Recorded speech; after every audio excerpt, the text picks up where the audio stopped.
I've been getting a lot of recurring comments, such as, why did we decide to build with shipping containers? What's the most difficult part of our build?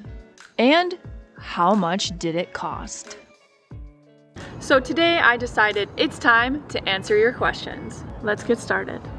So you want to know, why did we build our house using shipping containers? To understand how we arrived at this decision, we must go back in time. Back in 2015, we discovered a documentary about building with shipping containers. Around this time, this was still a really new concept, and there wasn't a lot of information on building with containers. Based on the research we did, and from our experience, this is why we decided to build our house using shipping containers. They're really strong. Containers are made to carry a lot of weight. The floors have a C-channel every foot, and the corner posts are made to carry all the weight. They're also made out of Core 10 steel, which is corrosion resistant. Containers are made to be watertight and weather resistant, which means they typically have pretty good longevity. They are easy to find near any major port. Back when we were starting our build, they were pretty cheap, going for about $1,800 to $2,000 for a used 40-foot high cube container. Lastly, they are modular units and can be configured in a variety of layouts. Now, time to explain when. The mystery of the timeline. I know the timeline for our videos can be very confusing, so let's lay it out. Back around June of 2018, we started our build. The videos of our construction are pretty much in order, but they are about 6 to 8 months behind current time. This lapse in time allows me to put out a video almost every week. Sometimes the steps we take in our build take weeks to complete, and we do occasionally jump around on tasks depending on a few variables. Having the videos backlogged helps me organize everything and publish complete videos. Some of the videos we publish are recent. For example, almost all of our adventures and sponsored content is relatively recent. Now, speaking of sponsored content, I am extremely grateful for all of you. Each time you all watch, like, and comment on our videos, it helps our channel grow. With that being said, we are still a relatively small channel, and it's a lot of work to create, film, edit, and manage the channel. There's a lot of costs associated with running a YouTube channel, and it also takes a lot of my time to film and edit videos. One way to offset the costs, keep my content free for everyone, and support our channel is through sponsors. I put in a lot of effort to make our content entertaining and enjoyable to watch, and that includes sponsored videos. We use all the products I've featured on the channel, and I try to do giveaways for you all when I can. Rather than making a boring video just talking about a product or service, I usually include it in a project we are doing or some kind of adventure. I'm still learning and trying my best to put out good content, regardless on if it's sponsored or not. And with that being said, I hope you enjoyed this video from today's sponsor. E-bikes are an amazing way to get outside, get a little bit of exercise, and enjoy the fresh air, and the HIBOY EX6 is a great option to get you there. The step-through frame and 20 by 4-inch fat tires make this a great bike for people with limited mobility, and the smaller size means it's easier to transport and store. The HIBOY EX6 has a 48-volt 15 amp-hour battery capacity, and it offers a maximum range of 75 miles. Think of all the places you can go. This bike is fun, zippy, and the 500-watt brushless motor can go all the way up to 25 miles per hour. It has a 7-speed Shimano gear system, which makes it really easy to ride through hilly areas, and it has a 300-pound weight capacity. The EX6 is designed with your comfort in mind. With adjustable handlebars and a customizable seat height, you'll enjoy a comfortable and safe ride every time. Plus, the low step-in frame makes it really easy to get on and off, giving you an effortless riding experience. This bike is really well-rounded and great for all types of terrain and activities. Take it to the beach, ride it around the neighborhood, or bring it with on your next adventure. It's really comfortable and fits a wide range of riders of all ages and sizes.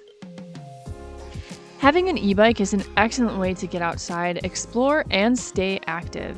It's a great experience, and the fact that you can use the motor to help you when you're tired is amazing. It makes hard trails, hills, and distance rides a lot easier and more enjoyable. The HIBOY EX6 has been a pleasure to ride, and I really love that it's smaller and easier to store and transport. There are some special sales going on right now, so don't forget to check out the description for more info.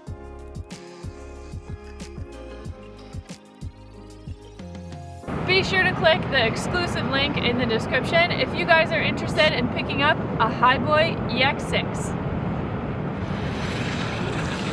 Special thank you to HIBOY for sponsoring this video. Now, let's get back to it. I hope eventually our channel grows enough that it can support itself, but until then, I hope you'll join us for all the videos that we create. For this next subject, I'd like to break it down into two subcategories. In my opinion, the roof structure was the most mentally challenging. We had so many calculations to do, and we had to be extremely precise. We did calculations for days before we started building the roof. And since the roof is in the shape of a parallelogram, some of them were really tricky to figure out. Also, another thing that's difficult is being self-taught. With each step, we have to figure out how to do it and teach ourselves along the way. This is really challenging and can really test our patience and comprehension of each task. Physically, the most challenging for me was the septic installation. The amount of physical labor that went into this step was so insane. I had to hike up and down this steep hill while carrying each piece of Easy Flow over my head, 120 times. Not only that, but we had to do a ton of digging into very hard sandstone in several trenches, which was exhausting. The best part? It was super windy each day, and since we were in the trenches, the wind was blowing all the dirt and dust into our eyes. In the end, everything turned out great, but this was by far the most physically difficult step for me. Overall, what I find the most challenging in our build is keeping focus and motivation. There's times when our project is really challenging and it seems like it will never end and things just don't work out the way we want them to, and we struggle and face challenges and all of that. And it's those times that it's really difficult to continue moving forward. In the end, all of the most difficult parts of the build has made me a much stronger person, both physically and mentally. So there are some positive aspects to the difficult parts of our build. And what's the most difficult aspect of our build in your opinion? So we say the stress of the rain, because we spend so many hours and days on working, preparing the metal, and I always had the stress to be rained on and to have to redo again. And I'm talking about hours of working and hard work, and this is totally like the more stressful moment for me. And what about physically? What's the most difficult thing physically?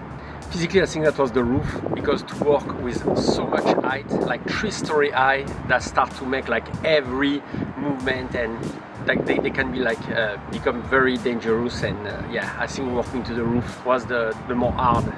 So now you know what was most difficult for both of us, and some of our answers were similar. It's been a challenging ride, but we've learned a lot. Oh yeah. When we first started building, I used to put a lot of deadlines on our project. We'll have the 5th container added by June. We'll finish the roof by winter. We'll be working on the interior by fall. We'll be moved in by November. Ultimately, things are taking way longer than we originally expected. And since I don't know how long it's going to take us to do something that we've never done, I stopped putting deadlines on our project. I made an entire video about this topic, and if you're interested in hearing more about it, you can check it out here. Our container house build will be done when it's done. Since it's mostly just Viant and I doing all the construction, and our house design is large and complex, it's taken quite a bit of time to get to this point. Don't forget, progress comes pretty much to a crawl during winter months due to the weather. Overall, we prefer to take our time to make sure we are doing everything right, and we also try to enjoy the journey and the process along the way. One of the most relentless questions I've gotten over the years: how much did it cost? We do everything on our own to try to keep the overall cost down. We like to do what I call creative sourcing, which basically means we search really hard for good deals on building supplies. Like, for example, we bought all of our windows and doors from an overstock door and window supplier and spent less than $5,000 on all of our windows and doors, and we have a lot of doors. We also buy a lot of our structural steel from the overstock scrapyard and refurbish it ourselves. Building everything ourselves has allowed us to save tremendously on the overall cost. We've also repurposed a lot of materials in our build, which overall has helped us to cut down on costs.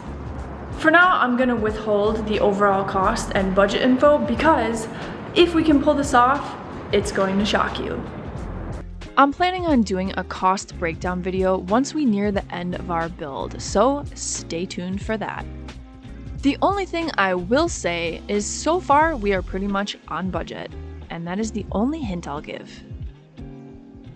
You guys are so great, and I can't even tell you how much I appreciate all the encouraging and positive comments you all leave. I have some really cool videos planned for the next few weeks, so stay tuned for more on Pacific Pines Ranch. I hope I was able to cover most of the commonly asked questions, but if there's a question that I didn't cover, go ahead and drop it in the comments. So, thanks for watching, and see you on the next video. Help support our channel by leaving a comment, liking, and sharing this video. As always, you guys, thank you so much for watching. Don't forget to subscribe to keep up with our projects and adventures on Pacific Pines Ranch. We put out new videos every Saturday and sometimes even during the week, so be sure to subscribe and hit the notification button so you don't miss any. Okay, bye.